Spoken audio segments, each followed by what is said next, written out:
Não importa o tamanho nem a área de atuação da sua empresa. O mundo corporativo atual exige, e cada vez mais, estratégias de curto prazo para o crescimento. É a partir desse conceito que a gente vai traçar a nossa conversa de hoje no Rumo Certo. E está aqui comigo para essa conversa quem trouxe esse conceito para a gente conversar, inclusive, que é o Luiz Capelati, Growth da For Intelligence. Luiz, seja muito bem-vindo. Muito obrigado, prazer estar aqui com vocês, poder compartilhar um pouquinho de experiências, aprender um pouco também e contribuir um pouco essa... Às vezes a gente deixa muito confuso, né? O que é o growth, né, para as empresas, né? E tá todo mundo atrás desse crescimento, virou uma palavra meio, às vezes até abstrata, e a gente pode aprofundar um pouquinho nessas métricas e como a gente tem feito no mercado hoje. Ótimo, é tudo isso que a gente vai tentar saber um pouco. É claro que o nosso tempo não dá para tanto, mas a gente vai tentar instigar pelo menos, né? E eu quero, antes de tudo, agradecer demais a sua participação, a sua gentileza de conversar com a gente e conhecer um pouquinho mais da sua trajetória, Luiz, do trabalho que você desenvolve hoje na For Intelligence. Me conte um pouco mais e a partir daí a gente avança para a conversa propriamente. Tá bom. Setando aqui, né, eu sempre fui um profissional de vendas, sempre tive muita aptidão, né, para nesse mercado, e eu sou do tempo onde não se usava muita tecnologia, que a gente usava muito a parte de muito tete-a-tete, ligação, a gente não tinha tanto aporte tecnológico como nós temos hoje. A partir daí, com o mercado ele começou a ficar muito exigente, né, e as pessoas cada vez menos sem tempo. E tudo que a gente estudou, de repente, de 3, 4 anos para cá, ele mudou. Né? Então, a gente comecei a entender um pouco mais de tecnologia e como a gente podia aplicar tecnologia para poder alavancar vendas. Né? E me pairava sempre uma grande coisa. Como é que você hoje consegue entrar em contato com as pessoas, com realmente quem decide? Porque, na verdade, você tem hoje a gente, né, estudos até dizem que a gente tem mais informação hoje durante um dia do que os nossos antepassados na vida toda. Como é que você chama atenção para alguém tomar algum tipo de decisão ou te ouvir? E isso foi um pouco do que eu comecei a estudar, e daí para mim entrou o que seria o growth, né? Como é que eu colocaria toda a empresa em prol, né, da gente conseguir colocar para o cliente perspectiva que ele tem uma necessidade e que dessa necessidade que ele tem no mercado a gente poderia atender e, consequentemente, isso alavanca vendas. Então, foi um pouco disso que eu comecei a me aprofundar nesses últimos anos e tem dado bastante resultado. E aí vocês criaram a For Intelligence? Não, na verdade, eu vim de uma empresa, né, que ela cresceu, ela teve um crescimento exponencial, a gente chegou a fazer uma fusão e um IPO. Esse crescimento ele foi de 700% em 2 anos, então essa foi a primeira grande experiência. E depois eu comecei a fazer a consultoria, e dentro dessa consultoria eu cheguei na For Intelligence, uma empresa 6 anos, que muito focada, eles ficaram 6 anos, né, como se diz, na incubadora, formulando um software. Esse software ele é muito focado para análise de uma decisão, seja ela qual for, né? A gente costuma falar que a gente usa todos os modelos e tipos de modelagem estatísticas para que o decisor possa se embasar mais nos dados para tomar uma decisão mais eficaz. Então, quanto que eu tenho que estocar e produzir hoje para uma demanda futura? Quanto que a gente hoje tem que ver a tendência de mercado, os fatores econômicos, tanto nacionais como internacionais, e como você pode prever essa demanda para o seu mercado, ou previsibilidade. E tem grandes cases aí de montadoras, grandes empresas de indústrias no mercado que usam, né, esse processo muito estatístico para que possa fazer ter a melhor decisão, uma previsibilidade melhor, um fluxo de caixa melhor da empresa e se preparar melhor para as tendências macro e microeconômicas do mercado. Então, só para a gente entender, growth é uma palavra que em inglês significa crescimento, né? E esse profissional já é um profissional que está aí disponível no mercado, tem muitas empresas trabalhando com esse profissional à frente, ou muitas empresas já têm esse profissional dentro das empresas. Como é que é esse mercado hoje desse profissional? O growth ele é muito amplo, né? Então você hoje tem mais comumente no mercado um profissional chamado CRO. O CRO, ele né, é o Chief Revenue Officer, que é a pessoa responsável pelo toda a parte de faturamento da empresa, seja ela de retenção de clientes ou não, e dentro disso, quando você fala de growth, né, você tem uma preocupação muito grande de receita. E esse profissional de growth ele não se preocupa propriamente só com a venda, ele tem que se preocupar um pouco com toda a parte organizacional da empresa e como a empresa ela pode crescer de uma maneira sustentável, porque não adianta também você vender e de uma outra forma perder cliente ou não retê-los ou não satisfazê-los, né? Dentro disso, uma das partes do growth, que é um que de repente é mais comumente entendido, muito se fala da máquina de vendas, né? De como você faz uma máquina de vendas. Só que esse conceito é um conceito americano. O conceito americano, né, e se você for estudar um pouco o que a descrição dessa palavra faz, né, dentro do mercado americano, que a gente conheceu em grandes empresas americanas, seria que você começasse um processo de vendas nele todo, né, de uma maneira orgânica ou online, através do marketing, e ele terminasse com a finalização, com a assinatura do contrato ou com a compra. E esse processo, dentro nesse boom de startups que teve dentro do Brasil, foi se falado muito de máquina de vendas. E eu demorei um pouco para entender isso. Para mim, máquina de vendas, ela não casava muito, porque eu lido muito também com o mercado de grandes incorporações, né, grandes empresas. Então, quando você não lida, né, com tickets pequenos, você não consegue fazer uma máquina de vendas. Mesmo assim, eu tinha que fazer uma estrutura rodar. E aí que eu comecei a aportar muito, estudar muito, como era o processo de decisão das pessoas hoje, né? Porque, apesar de tudo, você tem vários CNPJs, mas quem decide sempre vai ser uma pessoa ou pessoas. E quando eu me aprofundei muito no processo decisório, eu pude ver como é que você conseguiria chegar, né, através de muita ciência de dados, muito estudo, a gente fazendo processos efetivos, né, testes, acertos e erros dentro do processo de como você aborda o seu cliente hoje, como você, sem ser invasivo, você consegue trazer esse cliente para que ele tenha ele note que você pode ser relevante no processo dele, e aí sim uma equipe de aquisição entra em contato, marca a reunião, a gente divide muito bem essas áreas, né, o processo de marketing, um processo de contato com o cliente, depois propriamente o processo de venda, depois o processo de implementação e retenção. Então, quando você cuida de toda essa cadeia, é isso que eu chamo hoje de growth, tá bom? Então, propriamente, mas o mercado chama muito de máquina de vendas também, tá? Tá. Mas então, Luiz, mudou muito, né, com o tempo, é inquestionável a mudança na Exato. forma de vender, talvez, né? Claro, muito da tecnologia. E o que é a máxima hoje quando a gente se fala de venda? Mais do que um bom produto, mais do que a capacidade, talvez, nata de persuasão? O que a gente traz hoje para dentro desse processo aí, que é talvez o grande ativo do growth ou das empresas? Eu acho que o que mudou mais hoje na nossa vida, tanto a minha quanto a sua, como todo mundo, é o nosso processo decisório. Hoje, antigamente você via um vendedor, te abordava, seja ele para qualquer motivo, e ele conseguia ter aquele dom da palavra, né? Praticamente ele fazia uma dissertação sobre o produto e você acabava decidindo, tinha aquelas compras de impulso, né? Hoje, num processo decisório, poucas as vezes, né, a gente vai ver um decisor ou um diretor ou uma empresa tomar uma decisão assim. Eles vão pesquisar empresas, vão pesquisar concorrentes, vão pesquisar resultados, que hoje a gente tem uma disponibilidade de informação muito grande. Então, para isso, a área de vendas ela teve que se profissionalizar.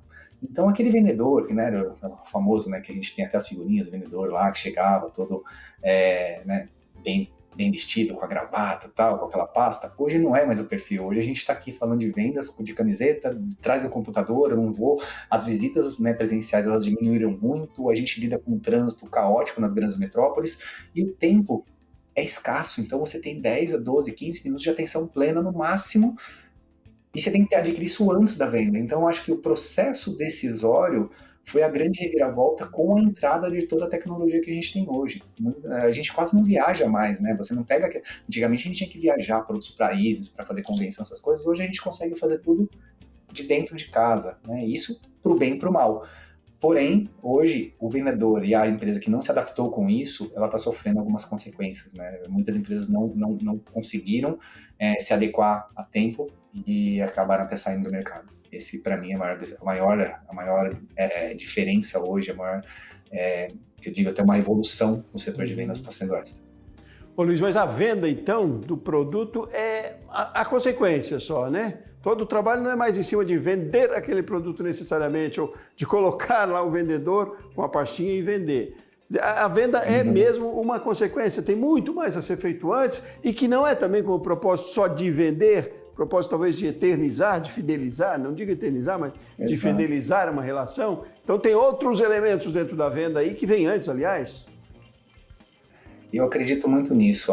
Uma das coisas hoje, né, você tem um propósito, para que aquele seu produto serve, né? Como é que ele ajuda as empresas e o que você muda o mundo. A outra coisa também que mudou muito é que você hoje com essa grande gama de produtos que às vezes eles sejam muito similares, você tem que ter as características muito bem diferenciadas, né? Então aí você tem os 4 P's de marketing, né? E aí quando a gente fala de produto, preço, né? A gente está falando também de um cliente que está olhando o mercado, está olhando se aquela empresa ela tem uma estabilidade para que seja um parceiro de longo prazo, ela está olhando se você obedece todas as questões legais para que você também não crie impacto na frente. Então, todas essas questões, a gente tem a questão da LGPD, que pega muito forte, se as empresas de tecnologia, né, que fabricam software não estiver adequadas, ela não está coerente no mercado, e você passa por um processo de classificação. Mas é claro, assim, gente, eu não tô falando isso, mas a visão e a figura do vendedor final, depois de tudo isso, você tem toda a parte de como você embala, né, esse pacote de benefícios para entregar para o cliente. E esta é a beleza ainda das vendas, né? Que é onde o vendedor, ali sim, ele pode colocar todo o seu diferencial.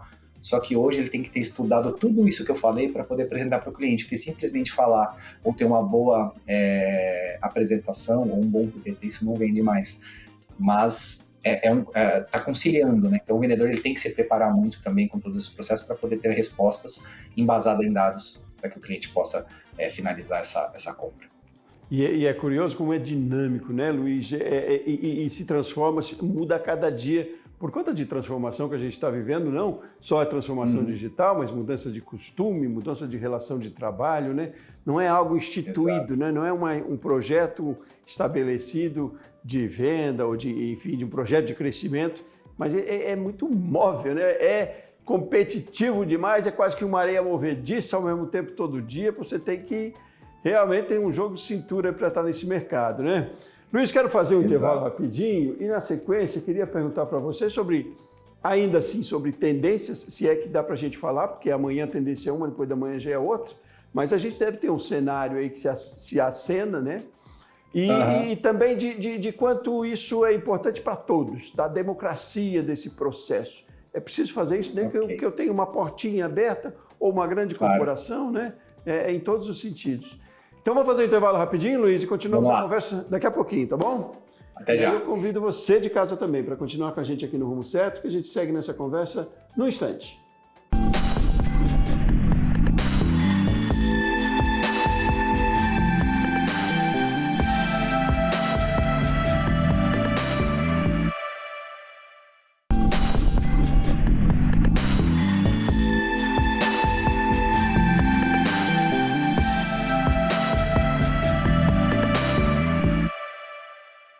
De volta com o Rumo Certo, hoje nós estamos falando, entre outras coisas, sobre estratégias de crescimento e crescimento a curto prazo, uma exigência cada vez maior no mundo corporativo. Aqui comigo, especialista no assunto para falar sobre isso, Luiz Capelati. Luiz, continuamos na nossa conversa e eu queria entender um pouquinho mais até de democracia, eu diria, para esse processo aí novo que a gente está vivendo. É um processo que é para todo mundo, é viável, adaptável para todo tamanho de corporação, todo segmento também, e de que maneira, qual o cuidado que se tem que ter nesse sentido também? Muito boa pergunta. Sim, é um processo que ele é aberto, ele pode ser implementado em qualquer empresa, só que eu não diria que ele é um processo único, né?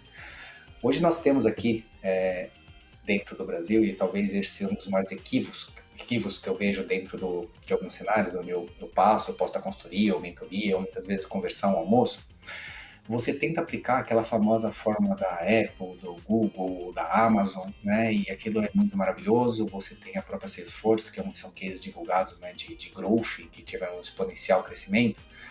Só que quando você tenta colocar essas mesmas métricas dentro do mercado mercado muito específico como é o mercado brasileiro, o comportamento do consumidor brasileiro é muito diferente, a gente tem um processo que os americanos não entendem, nós demoramos muito para tomar uma decisão e eles apresentam um produto, se tiver benefício, compra. E isso, quando você aplica uma métrica aqui, você monta toda uma área e às vezes você esquece do principal, são as pessoas, o entendimento dessas pessoas sobre o negócio, você se preocupa muito com a métrica. E esse está sendo um dos principais erros que eu olho, que você faz a métrica e você fala, nossa, não está dando certo. A empresa não tá se adequando, os resultados não estão aparecendo. E eu olho falando, claro, gente, mas primeiro vamos escutar o seu cliente final, né? Vamos saber qual que é o real expectativa dele para aquele seu produto. Vamos ver qual que é o período de compra disso. E aí, em cima disso, a gente consegue treinar o nosso time para que ele esteja adequado para essas realidades e você adequar essas métricas também. Porque muita gente hoje, né, lê os livros, né, livros clássicos, só que na hora de implementar, esse que é o difícil. Fazer o planejamento, ele não é difícil. Porque você pode até, inclusive, fazer algo parecido que já tem. O problema é na hora de implementar, se você não entende exatamente do mercado, as pessoas com que você está lidando, o plano provavelmente ele vai dar errado. E a gente tem visto, né, muita demissão em massa, muita área se dissolvendo dentro das empresas. E quando você vai ver, esse pequeno detalhe ele não foi levado em consideração como deveria. E é importante aí, né, como você fala da relevância que tem o engajamento de toda a equipe, né? Não é mais um projeto de um departamento, né? Aliás, não existe mais departamento de vendas, se a gente for pensar, né? É toda a corporação, todo mundo tem que estar junto. É uma coisa conjunta mesmo, né, Luiz? Exato, eu costumo dizer, né, que a meta, eu sou muito baseado em metas, adoro esporte, tudo que eu faço, né, eu tenho um objetivo, né, eu sou muito competitivo, só que a competição, ela passa desde a pessoa que está dentro da empresa fazendo o básico, aquela pessoa que, né, que está dentro da empresa que faz no dia a dia, de repente um desenvolvedor ou alguém que está ali no dia a dia, né, um próprio estagiário, se essa pessoa não estiver ali engajada e vendendo a própria empresa, essa pessoa automaticamente ela vai ter algum tipo de contato, se não for com o cliente da empresa, vai ser no mundo dela pessoal. E se eu não conseguir engajar essas pessoas com o objetivo da empresa, qual que é, né, a missão, visão e valores da empresa, e o que a empresa está engajada, e quais são os números daquele ano, se eu não tornar todos da empresa vendedores, desde o RH, desenvolvimento, até propriamente a área de vendas em si, quem está com o peso do contrato, eu tenho visto que os projetos não acontecem. E muitas empresas ainda continuam, né, em silos, né? Porque ainda mais agora com o home office, a gente não se encontra mais para aquele bate-papo, né? Você não é tão mais social, você fica atrás de uma tela. E isso também tem impactado muito, muito, muito na cultura das empresas, porque você não tem mais aquele contato. E sim, você aprende, você lê, você tem que estudar e ver as pessoas de uma forma totalmente, né, digital. Isso é uma coisa que a gente tem que aprender. Não vejo mais como voltar disso, eu só vejo, né, as mega tendências, como a gente fala aí, uma delas é a robótica. A gente cada dia mais tem visto que os robôs estão tomando conta, agora todo mundo só fala em ChatGPT, cara, mas é uma realidade. Se eu descrever o que eu preciso, ele me dá uma necessidade que eu às vezes nem sabia, mas um computador está falando com você. Como é que você não vai levar isso em realidade? Isso é de 3, 4 meses para cá que pegou mesmo. Se uma área de vendas não está atenta a isso, e a empresa como desenvolvimento não está, a gente fica fora do mercado em muito, muito, muito pouco tempo. Coisa de 3, 4 meses você está fora do mercado. Então essa é a parte que a área de growth, de vendas, tem que trazer muito rápido dentro da empresa. A gente tem que entender como empresa e voltar para o mercado dando uma resposta porque ele está exigindo de você. Então, a briga está acirrada. Pois é, e é um desafio grande, né, Luiz? Porque é curioso, porque temos que nos adaptar às tecnologias, à transformação, e não só a transformação, a evolução digital, né? Porque não adianta a gente ter ferramentas disponíveis se não souber usá-las, mas ao mesmo tempo há cada vez uma necessidade maior de aproximação com pessoas, com clientes, de relação dentro das corporações.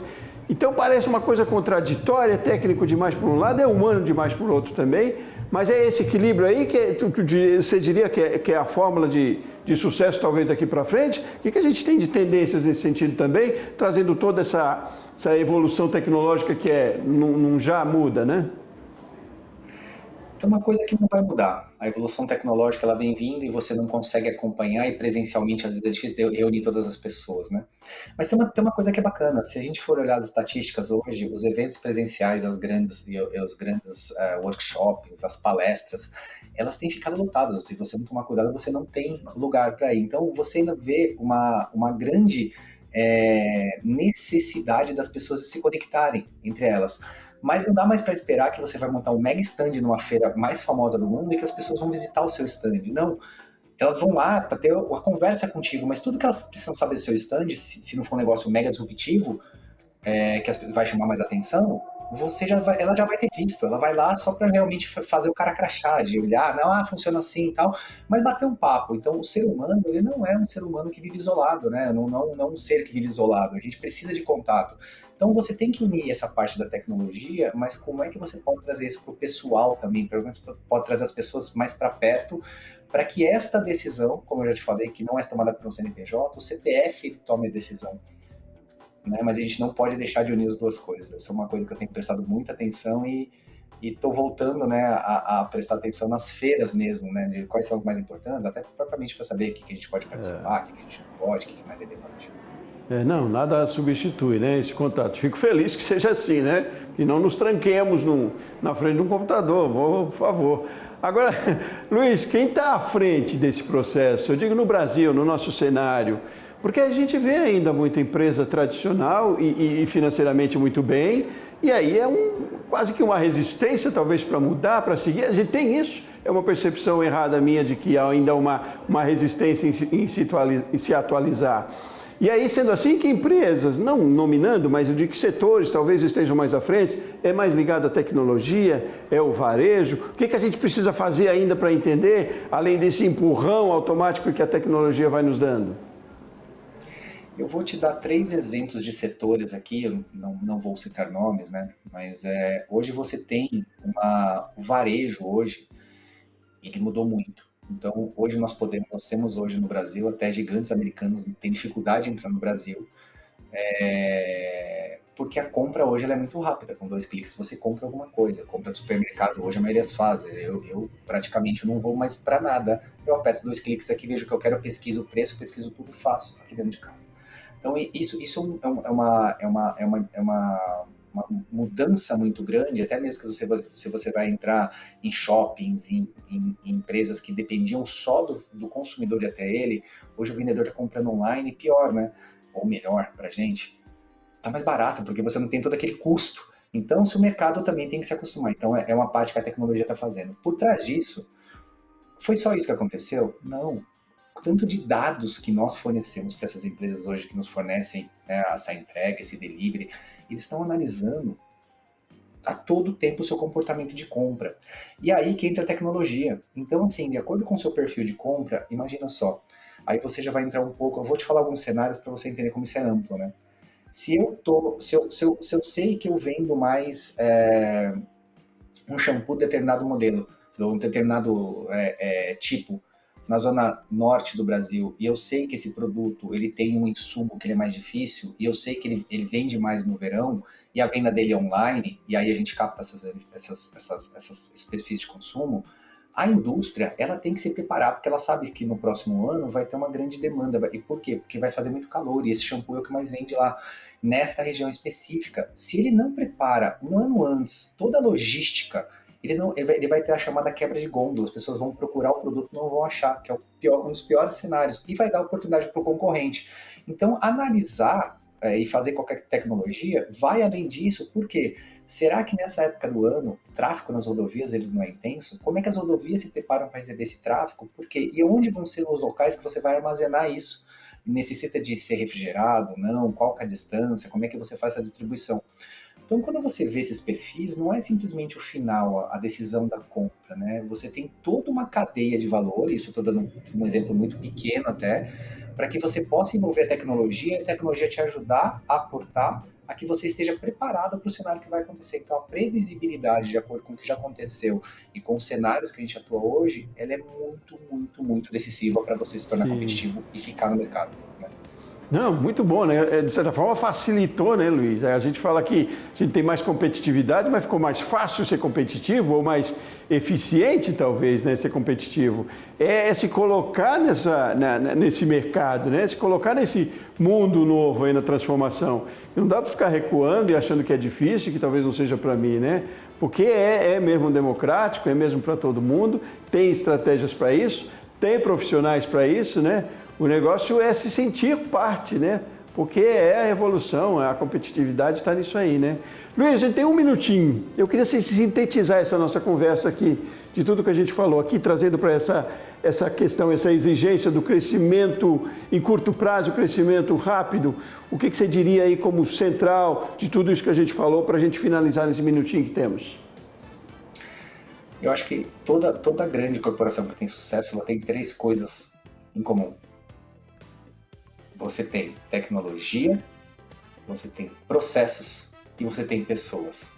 Hoje, apesar da gente ter, se a gente conseguir colocar os processos e a tecnologia, eu acho que as empresas cada dia mais têm que olhar pessoas, porque se você não olhar as pessoas que estão fazendo, né, pela empresa e olhar como elas se identificam com a sua empresa e se mostram para o mercado, você pode ter o processo e a tecnologia, isso não vai acontecer.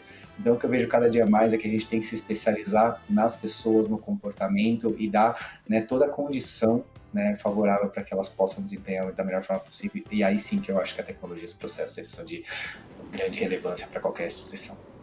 Maravilha, fico muito feliz de ouvir isso de você também, porque para mim fica muito certa aqui a coerência do discurso que a gente tem trazido aqui no Rumo Certo, porque muitos outros especialistas, outros profissionais do mercado trazem essa mesma definição, essa mesma coerência. Legal. E é sinal de que é cada vez mais verdadeiro. A gente está batendo na mesma tecla sempre, porque é preciso bater nessa tecla sempre. Ela gera competitividade, ela gera receita, enfim, ela ajuda a gerar um mundo melhor economicamente e, enfim, um mundo melhor para todos nós. Fico muito feliz de mais essa conversa aqui com você. Né? Que bom que você fica de acordo.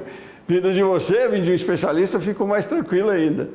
Muito obrigado pela sua participação aqui, meu caro, viu? Venha sempre conversar mais vezes com a gente aí, porque tem muito conteúdo, eu sei, para a gente disseminar e passar para outros empresários também. Foi um prazer conversar com você. Parabéns pelo trabalho, muito obrigado. Muito bem, muito obrigado a você de casa que acompanhou com a gente aqui, pela sua audiência aqui no Rumo Certo. Eu volto no próximo programa. Forte abraço, até mais.